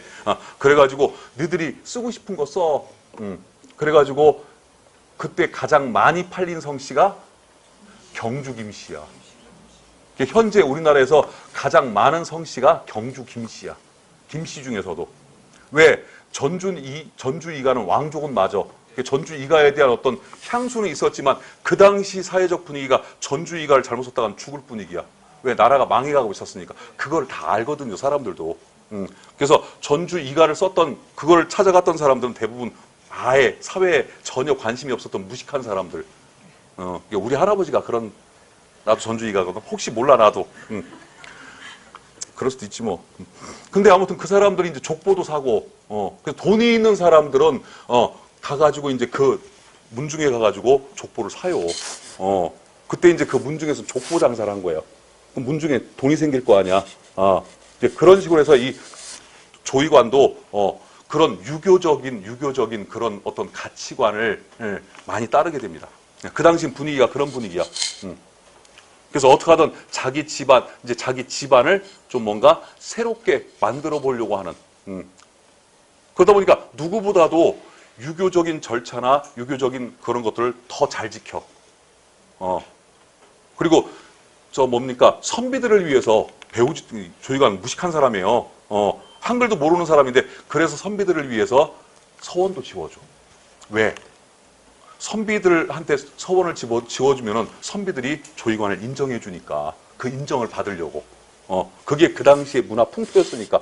그런데 조상우는 이거는 구세대도 아니고 신세대도 아닌 좀 의징이 뜨징이 같은 돈에 대한 욕심도 있어 분명히 누구보다도 많은데 그거를 자기가 돈이 없어 자기 아버지가 있어 그런데 그 돈에 대한 욕심이 있음에도 불구하고 어디를 선택을 해야 될지 갈피를 못 잡아 이 사람은 구세대 조의관으로 대표되는 구세대 쪽으로 가야 할지 조덕기로 대표되는 신세대 쪽으로 가야 할지 중간에 껴가지고 얘는 뭐랄까 자기 주장이 없는 단지 그냥 작품 속에서는 그 개인적인 이기주의자로만 비치는 그런 사람으로 나오고 조덕기는 이 두 세대를 조금 조화시키는 좀 아우르는 그래서 조금은 조덕기가 그나마도 형평성이 있는 그런 모습으로 나타나는 하지만 조덕기도 갈등을 하는 게 하나 있죠. 바로 그 당시 젊은 세대들에게 있었던 이념적 갈등. 그래서 조병화라고 하는 김병화인가? 병화라는 친구를 조덕기의 친구를 내세워가지고 병화는 사회주의자가 되죠. 그런데 조덕기는 사회주의자가 되진 않지요. 그걸 보면서 갈등을 하고 있어요. 이제 그런 모습으로 그려집니다. 3세대가. 그럴 적에 1번 아버지는 조상을 섬기는 일에 가치를 두고 있으나 아들은 그렇지가 않다. 조상우는 좀 어줍지 않은 그런 개화의 물을 먹은 사람이라 이 조상우는 뭘 했냐면 기독교를 받아들이기 시작을 했어. 그래서 제사를 이제 안 모신다고 그랬다가 자기 아버지랑 굉장히 갈등을 많이 빚게 되죠. 지금도 뭐 집안에서 그런 갈등이 있어요. 뭐 아버지 부모는 애들은 뭐 전통적인 한국 가치관을 갖고 있고 자식 중에는 뭐 교회 나가는 사람이 있으면 그런 갈등이 있다고 지금도. 그다음에 아버지는 돈을 중시하고 있으나 아들은 돈의 가치를 아니에요. 조상훈도 돈의 가치를 알아. 근데 조의관처럼 대놓고 얘기는 하진 않아. 다음에 3번 그러니까 오히려 조상훈이 더 얄미워. 차라리 대놓고 얘기하는 놈은 좀 덜 얄미워. 3번 아버지는 예의 바르고 또박또박한 언행을 중시하나 아들의 언행은 그렇지 못하다. 아버지는 예의 바르고 또박또박한 언행을 중시하는 게 아니라 조의관은 어떻게 하든 자기가 양반 행세를 해보고 싶어하는 그런 사람이에요. 그러니까 이 예의 바르고 또박또박한 언행은 좀 본질적인 측면이야. 그것보다는 거칠애를 굉장히 중시하는 사람이죠. 아버지는 아들에 대해서 애정을 보이고 있으나 애정 안 보여요. 안 보여. 굉장히 미워해요. 그래서 대놓고 저 조상훈이한테 너한테는 절대 유산이고 한 푼도 안 주겠다 그래요. 그래서 이제 누구한테 뺏겨요? 덕기한테 뺏겨요. 금고 열쇠 관리권을. 아들은 그 애정을 아들은 어떻게 하든 아버지의 애정을 좀 받아보려고 노력을 해. 왜? 유산이 있으니까. 그래서 요 32번 문제는 이 작품 조상훈 다음에 조이관, 조상훈, 조덕기 성격 제 블로그에 가면 딱 정리가 돼 있어. 그것만 아시면 풀 수 그러니까 지문 안 읽고도 풀 수 있는 문제예요. 이것도 그것만 아시면. 워낙 이 염상섭의 3대는 잘 나오는 작품이에요. 거기 보면은 중간쯤에 이런 말이 있어. 상훈이가 하는 말 중에 하여간의 말씀입니다. 지난 일은 어쨌든 지금 이 판의 벼랑간 치산이란 당하니 치산이 뭐예요? 치산. 무덤을 정리하는 거예요. 무덤. 산을 다스린다. 치산. 다스릴 치자 매산자 쓰는데 이거 산을 다스리는 건 뭐예요? 산에 무덤이 있잖아. 조상 무덤이. 그래가지고 이제 여기저기 흩어져 있던 그 조상의 무덤을 조이관이 돈이 있으니까 어떻게 하든 이제 한 산에다가 어떻게 이장을 해가지고 체계적으로 이제 하려고 하는 그런 작업을 하는 거예요. 치산만 한데도 모르겠습니다만은 서원을 짓고 유생들을 몰아다 놓으시렵니까? 요 말 한마디가 조이관을 무지하게 화가 나게 했죠. 돈도 돈이거니와 지금 시대에 당한 일입니까? 이런 식으로 조상호는 돈에 관심이 없는 척을 해요. 이런 식으로. 근데 실은 조상훈한테 제1 가치는 돈이야, 실은. 작품을 읽어보면. 그게 읽는 사람, 독자 입장에서 보면 조상훈이가 제일 얄미워. 어떻게 보면. 자, 넘어갑니다. 33번.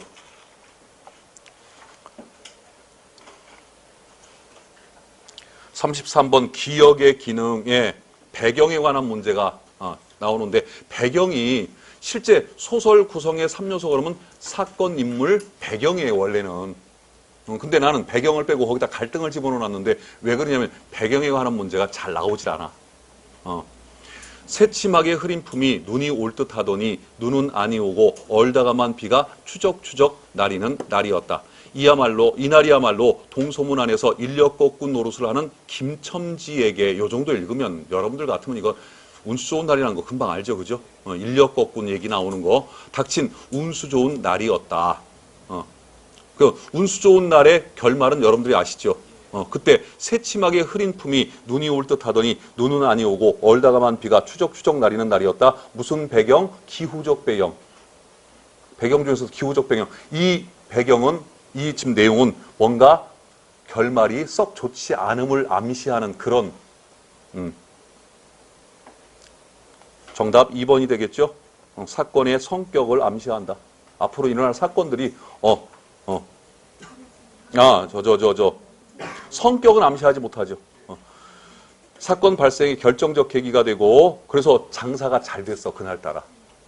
다음에 시대의 암울한 분위기 맞고 주인공의 복잡한 심리 맞고. 자, 다음에 시점. 아까 설명했었죠? 1인칭 주인공 시점, 김유정의 동백꽃, 봄봄, 최소혜의 탈출기, 이상의 날개, 염상섭의 만세전.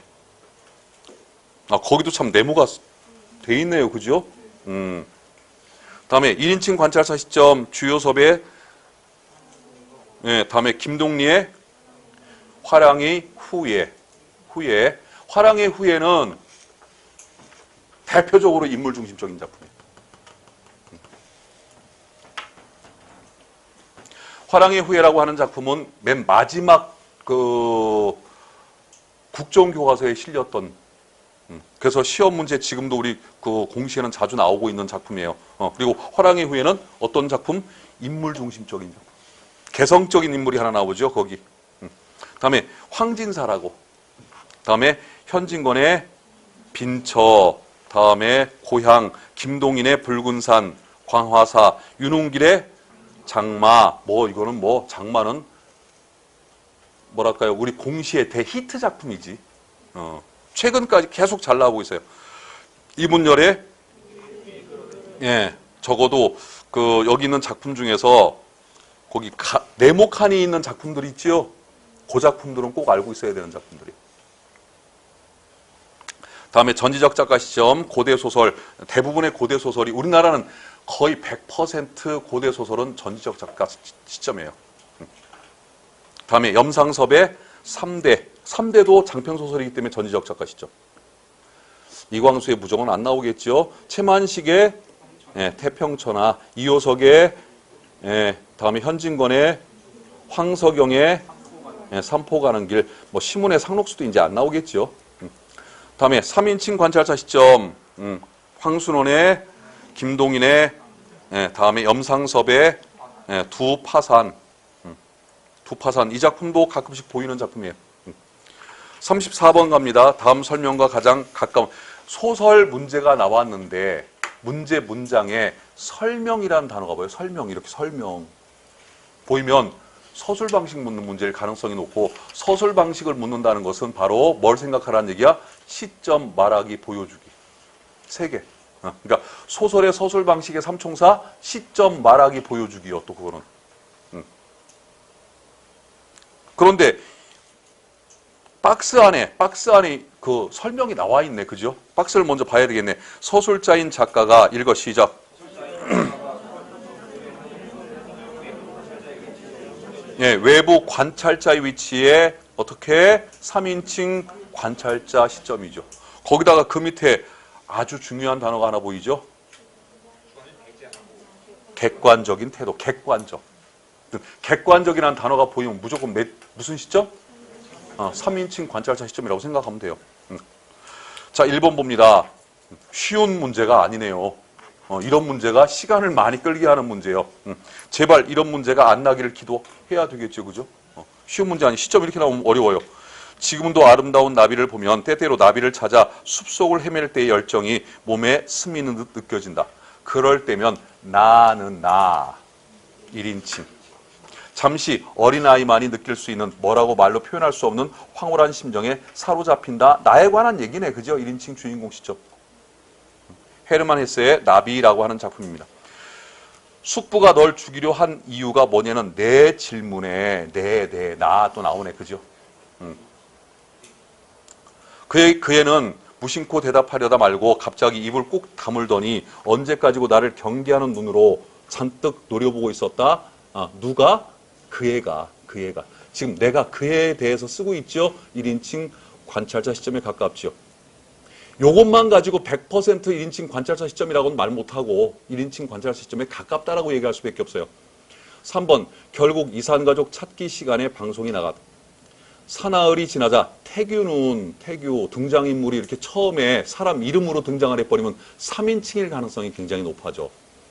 태규는 초조함. 근데 어디선가 순간적으로 나라는 단어가 튀어나올 수도 있어요. 초조함을 견딜 수가 없었다. 태규의 내면 심리 상태가 그대로 서술이 되지. 그러면 전지적 작가 시점이네. 소식이 오면 다행으로 알고요. 몸이나 조심하세요 라고 말하는 아내의 뒷모습을 바라보고 앉아있을 수가 없었다. 이렇게 여기 태규는 초조함을 견딜 수가 없었다. 요거 딱 한 문장 때문에 전지적 작가 시점이에요. 3인칭. 4번 황순원의 소나기는 전지적 작가 시점이면서 동시에 3인칭 관찰자 시점을 같이 씁니다. 그러니까 부분 3인칭 관찰자 시점이 들어가 있고 전체적으로 보면 전지적 작가 시점을 쓰고 있고 소녀는 이 갈꽃이 아주 배지 않게 되기까지 그대로 서 있었다. 소년 이렇게 나오면 3인칭이 될 가능성이 높죠. 문득 소녀가 던진 조약돌을 내려다보았다. 내려다보았다. 이거는 심리가 아니야. 내려다본 행동을 묘사한 거지. 그죠? 겉에만 묘사한 거지. 겉에만. 그런데 태규는 초조함을 견딜 수가 없었다. 이거는 심리묘사를 한 거지. 심리묘사. 물기가 걷혀 있었다. 소녀는 조약돌을 집어 주머니에 넣었다. 4번 내용은 똑같은 3인칭인데도 불구하고 등장인물, 소년과 소녀의 내면 심리는 전혀 안 나타나고 있죠. 그냥 행동만 나타나고 있죠. 그러니까 요거는 3인칭 관찰자 시점이 되겠죠. 그래서 34번 문제는 시점을 구분해보자는 문제입니다. 35번 역시 시점 문제. 다음 글을 읽었을 때 나타난 시점 선택지 보니까 우리가 다 봤던 4가지 시점이 나오고 있죠. 그럼 천상이 작품 가지고 부딪히는 수밖에 없어요. 이렇게 비 내리는 날이면 원고 처음에 등장인물 이름이 나와 이렇게. 그러면 몇 인칭일 가능성이 높다? 3인칭일 가능성이 높아. 원고의 마음은 감당할 수 없도록 무겁대요. 원고의 마음이 무거운지 가벼운지 지가 어떻게 알아. 신도 아닌데. 그죠? 3인칭 전지적 작가 시점. 첫 문장서부터 바로 풀리죠. 이 작품은 여러분들이 꼭 읽어놔야 될 손창섭의 비 오는 날. 손창섭의 비 오는 날. 이 작품은 그 배경이 중요한 작품들이 몇 개 우리 소설 작품들인데 그 중에서 하나가 이 비 오는 날이에요. 배경이 굉장히 아까 그 뭡니까 33번의 배경 기억 미추친 기억도 비 오는 거였었죠, 그죠? 예, 여기 35번 비 오는 날 제목부터가 비 오는 날이야.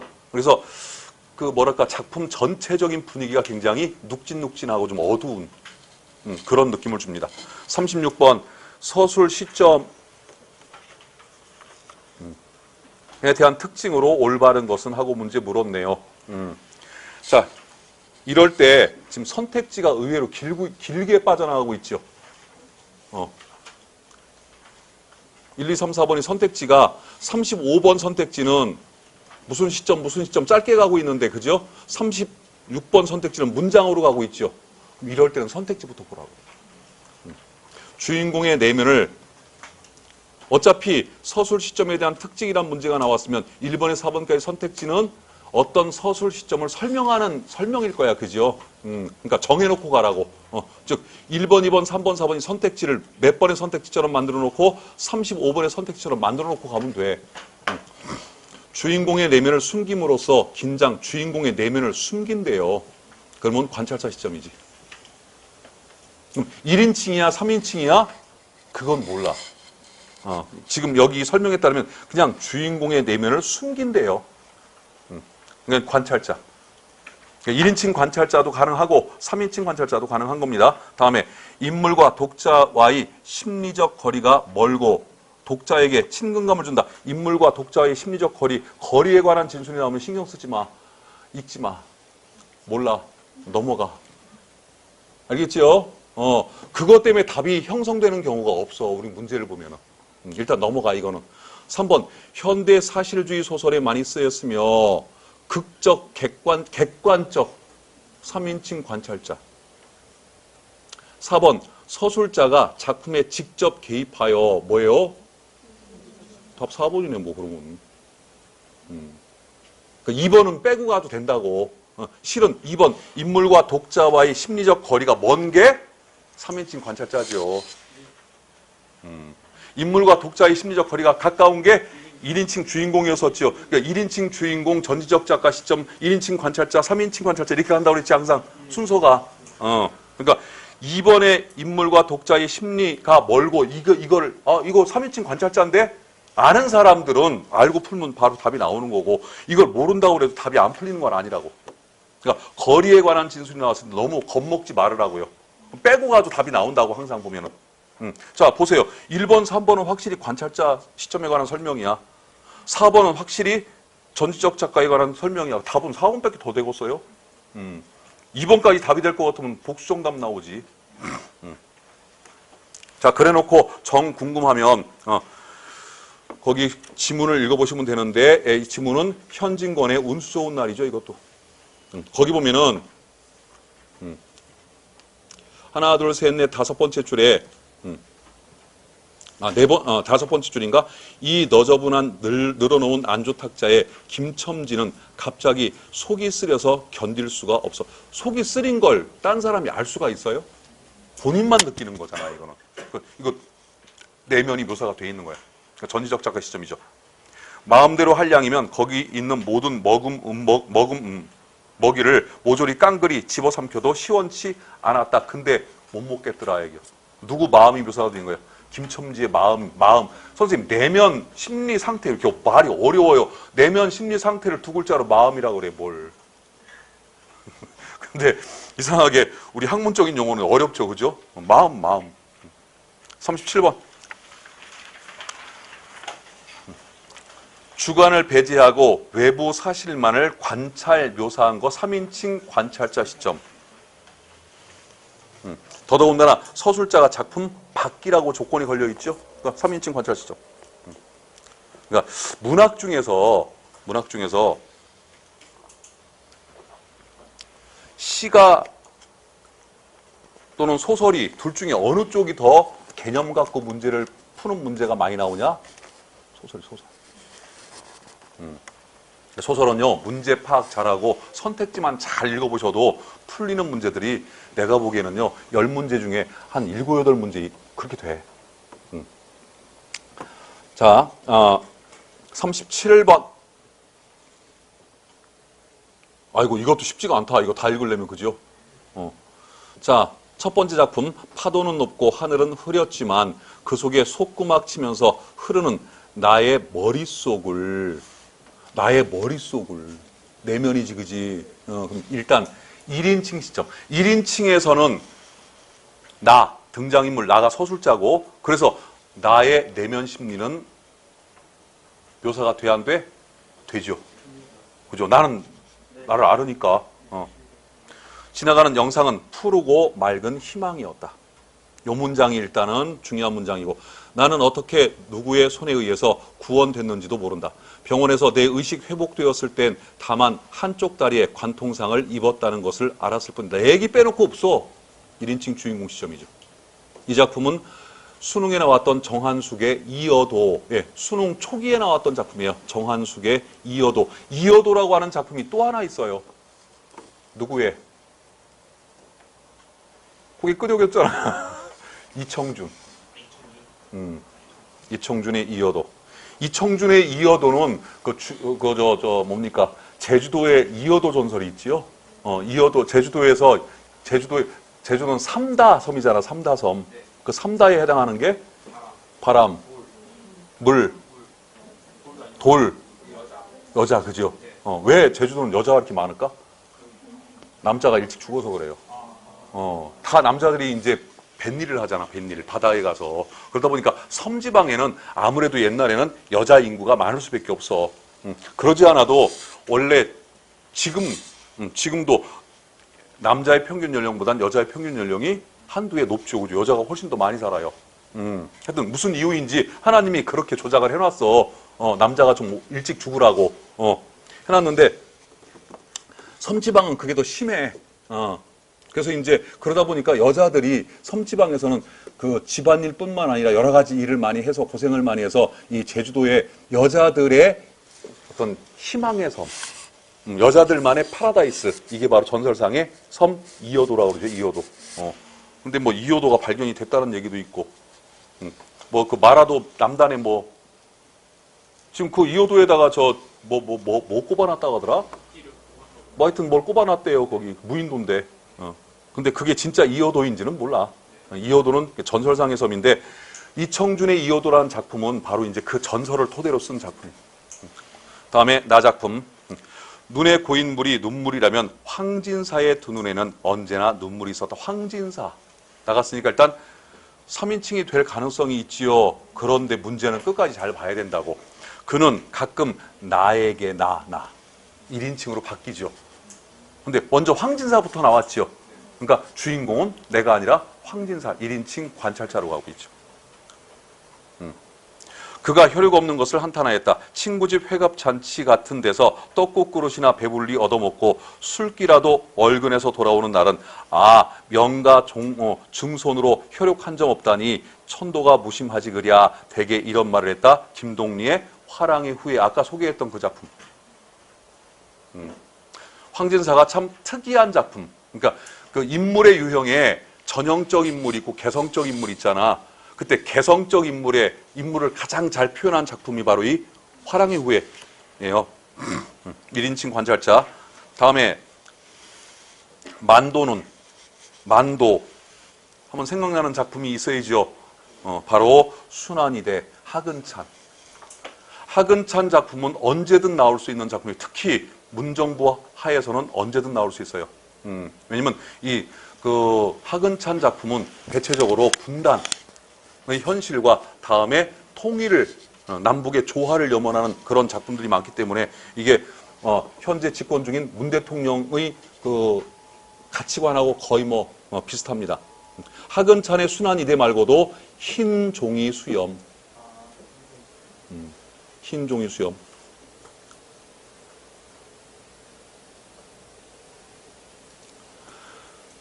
만도는 아랫배에 힘을 주며 끙 하고 일어났다. 아랫도리가 약간 후들거렸으나 걸어갈 만은 했다. 외나무 다리 위로 조심조심 발을 내디디며 만도는 속으로 여기 보면은 아랫도리가 약간 후들거렸으나 걸어갈 만은 했다. 누가? 이거 누구 생각이요? 만도의 느낌이고 만도의 생각이죠. 그러니까 이건 내면 세계를 그리고 있죠. 만도의 전지적 작가 시점이죠. 이 작품에서 아버지 만도는 일제 치하를 경험한 일제 흑역사를 경험한 사람이고 일제 징용을 갔다 와서 한쪽 팔을 잃은 사람이고 다음에 아들 진수는 6.25를 통해서 한쪽 다리를 잃은 그 둘이 어떻게 살까나 하다가 이제 만도가 아버지가 아들 진수에게 손을 내밀면서 손으로 하는 일은 네가 하고 발로 하는 일은 내가 하면 되지 업혀라 그러면서 이제 바로 세대 간의 그러니까 일제시대 세대와 6.25 세대 간의 화합을 그리는 그런 작품으로 아주 유명하죠. 다음에 네 번째 작품 정주사가 나왔으니까 일단 3인칭으로 출발하겠죠. 멱살을 잡은 애송이의 팔목에 가 대롱대롱 매달려 발돋움을 친다. 아직까지는 요 문장까지는 관찰자예요. 내면 심리가 안 나왔죠. 목을 졸려서 얼굴빛은 검푸르게 죽고 숨이 막혀 캐캐 기침을 배앗는다. 여기까지도 관찰자예요. 다음에 낡은 메꿔 모자는 아까 벌써 길바닥에 굴러 떨어졌고 닭목 호뚜루마기는 안팎 옷고름이 뜯어져서 잡아 낚는 대로 주정뱅이처럼 펄럭거린다. 여기까지도 계속해서 외부 묘사만 하고 있어. 이 부분은 말하기야 보여주기야? 보여주기야. 여기는 이 부분은 3인칭 관찰자. 최만식의 장편소설 탁류. 탁류의 배경이 되는 강이 바로 금강. 우리 충청도 금강. 탁류의 배경이 되는 도시가 바로 군산. 군산하고 서천.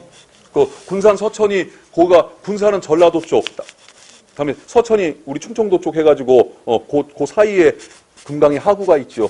그 주변에서 벌어지는 그런 이야기. 정주사가 원래는 충청도 서천에 살다 집이 망해가지고 군산으로 넘어왔잖아. 그래서 항상 그 고향 북쪽 강너모 쪽을 그리는 그런 내용으로 되는 게 탁류. 장편소설이라 작품을 다 읽을 수는 없지만 이 작품도 시험 문제 가끔씩 나오니까 제 블로그에 가면 줄거리 요약이 되어 있고 잘 나오는 부분이 발췌가 되어 있을 거예요. 작품 읽기에 보면은 꼭 읽어보시기 바랍니다. 원래의 탁류는 원래는 전체적으로 보면 전지적 작가 시점이야 이게. 근데 여기 발췌해 놓은 것만 보면 3인칭 관찰자 시점이에요.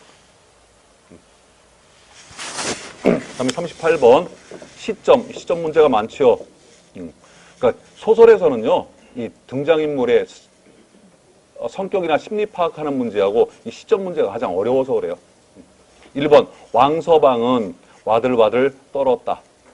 아직까지는 와들와들 떨었다는 떠는 거 볼 수 있잖아요. 바깥에서. 왕서방은 복녀의 손을 뿌리 복녀까지 나오면 이거 김동리의 감자네. 복녀는 쓰러졌다. 그러나 곧 다시 일어섰다. 그가 다시 일어설 때는 그의 손에는 얼른 하는 낫이 한자로 들리어 있었다. 여기까지 3인칭 관찰자가 되겠지요. 무슨 생각이 없어요. 무슨 생각이. 등장인물 생각이. 2번 인제 설렁탕을 사줄 수도 있다. 누구 생각이야? 예, 생각이 직접 나왔죠. 이렇게. 그러니까 3인칭 전지적 작가 시점이 되겠지요. 현진건의 운수 좋은 날. 맨 마지막에 김천지의 마음은 푼푼하였다. 푼푼하다. 마음이 좀 이렇게 넉넉해지고 좀 이렇게 훈훈해지다 이런 뜻이죠. 푼푼하다. 그러니까 푼푼하다 이 단어 뜻도 좀 알아두는 게 좋아요. 다음에 3번 순이 나오는 소설이 뭐 한두 개래야지. 저녁밥을 짓는 불을 다 떼고 나서 부직갱이로 닫힌 부엌문을 탁 열어젖히며 눈 아래 언덕길을 내려다 보았다까지 보여주기지 보여주기. 즉 3인칭 관찰자로 간다는 얘기지. 그러나 아래로 뻗은 길에는 사람은커녕 개새끼 하나 얼씬하는 것 없었다. 눈으로 본 거잖아 이것도 그죠? 그러니까 여기까지 요만큼은 3인칭 관찰자 시점이죠. 정비석 씨의 성황당이라는 소설이에요. 정비석의 성황당. 정비석 그러면 가장 유명한 소설이 자유부인이잖아요. 자유부인. 모르죠, 여러분들은 잘. 그 당시에 굉장히 큰 반향을, 사회적인 센세이션을 불러일으켰던 자유부인 1950년대에 춤바람 난 사모님의 모습을 그리는 작품. 저기 공채 안 나와요. 자, 다음에 4번. 고서방은 궁둥이를 툭툭 털면서 일어나 섰다. 담배 한 대 제어 물 여가도 없이 곧바로 허리춤을 졸라매고 이주사 댁 논을 막 집을 나서려고 할 즈음에 뜻밖에도 주제소 순사 하나가 무슨 생각이 없어, 그죠? 3인칭 관찰자. 김정한의 사촌 이것도. 그러면 2번만 전지적 작가 시점이네.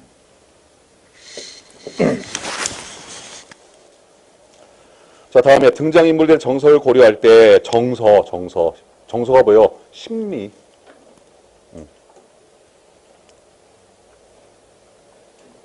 가로 안에 들어갈 가장 적절한 것은 인물의 심리 묻는 문제 드디어 나오기 시작하네요. 이 인물의 심리 묻는 문제가 쉽지가 않아요. 왜? 선택지 봐야 소용없어. 지문부터 봐야 돼, 이거는. 그죠? 작중 상황을 파악을 하고, 그 다음에 등장인물이 그 작중 상황에 어떻게 대응하는지를 봐야 돼. 이렇게 시에서 보면 되면 이게 태도 묻는 문제예요, 태도.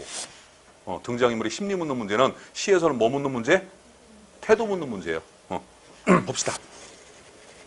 그는 얼마 전에 살고 있던 전셋집을 옮겼다고 했다. 그래, 좀 늘려갔느냐 했더니 한 동네에 있는 비슷한 집으로 갔단다. 요즘 같은 시절에 줄여간 게 아니라면 그래도 잘된 게 아니냐 했더니 반응이 신통치 않았다.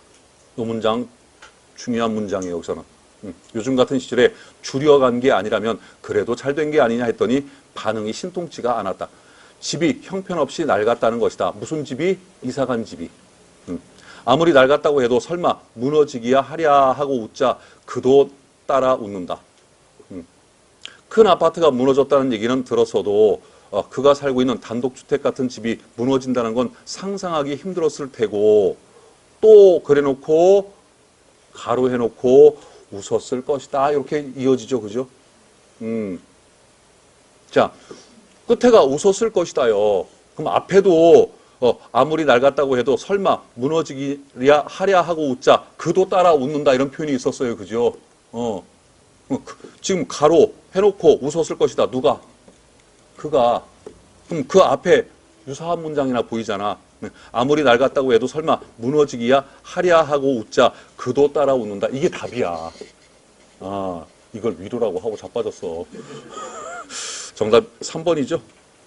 그러니까 소설에서는요. 뭘 찾으면 되면 심리나 감정 같은 거 물어볼 때는 상황이 같은 거 또는 동작이 같은 거, 행동이 같은 거, 서술어가 같은 거 이런 걸 찾으면 그게 힌트예요. 그래서 여기도 지금 가로 다음에 뭐가 나와? 웃었을 것이다. 웃다라는 단어가 보이죠? 그럼 앞에서 왜 웃었나? 앞에서도 웃는 상황이 하나 있었잖아. 그럼 그거 왜 웃었나? 그게 답이야 그냥. 멀리 가서 그러니까 이 소설은 작중 상황이나 심리를 추리하는 문제가 나오는데 얼토당토 않게 자기가 생각하려고 하지 말어. 바로 앞뒤에 있어 그 키가 항상. 알겠죠? 쉬었다 합시다.